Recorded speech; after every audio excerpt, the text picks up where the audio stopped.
প্রিয় দর্শক, আওয়ামী সরকারের ফেসিবাদের পতনের পর দেশে দ্রব্যমূল্যের দাম ধীরে ধীরে কমতে শুরু করেছে।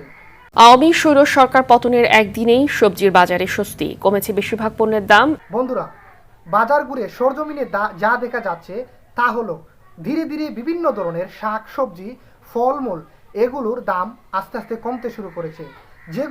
যে শাকসবজির দামগুলো ছিল 100 টাকা 150 টাকা, সেগুলো এখন 60 টাকা 70 টাকা, মানে জনগণের সাধারণ মানুষের হাতের ক্রয় ক্ষমতার ভিতরে 180 টাকা করে কাঁচামরিচ কিনছি, আজকে দেখি আমার কাছে 100 টাকা করে চাইলো। তো আসলে এই যে দ্রব্যমূল্যের দাম সবসময় বৃদ্ধি পেত, এগুলা কি কারণে বৃদ্ধি পেত তা জনগণের কাছে স্পষ্ট হয়ে গেছে। বন্ধুরা, আসলে আওয়ামী ক্যাডার বাহিনীদের সিন্ডিকেটের কারণে দ্রব্যমূল্যের ঊর্ধ্বগতি সবসময় লেগেই থাকতো। সাধারণ জনগণ তাদের এই সিন্ডিকেটের কাছে সবসময় জিম্মি হয়ে থাকতো এবং সব ধরনের নিত্য প্রয়োজনীয় জিনিসগুলা সাধারণ জনগণের ক্রয় ক্ষমতার বাহিরে থাকতো। তো বন্ধুরা, এই যে আওয়ামী লীগের পতন হওয়ার সাথে সাথে, আওয়ামী লীগের সিন্ডিকেট ভেঙে দেওয়ার সাথে সাথেই দেশে এখন একটা পজিটিভ দৃষ্টিকোণ দেখা দিয়েছে। দেশে এখন সব কিছুর দাম হুর হুর করে কমতে শুরু করেছে।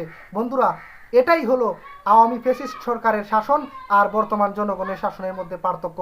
বন্ধুরা, যদি আমরা এই আওয়ামী ফ্যাসিস্ট সরকারকে নামাতে না পারতাম, তাহলে দেশের মধ্যে যে একটা অরাজকতা, দেশের মধ্যে যে একটা সিন্ডিকেট চলছে, সেটা আমরা একেবারেই বুঝতে পারতাম না। বন্ধুরা, কিন্তু আজ আওয়ামী সরকারের পতনের মাধ্যমে আমরা বুঝতে পারলাম যে আসলে এই যে দ্রব্যমূল্যের ঊর্ধ্বগতির কারণে সাধারণ জনগণ একেবারে রুষানলে পিষ্ট হয়ে গেছে, সেটা এখন বুঝতে পারা গেল। বন্ধুরা, যে আসলেই আওয়ামী সরকারের সিন্ডিকেটের কাছে সাধারণ জনগণ জিম্মি হয়েছিল।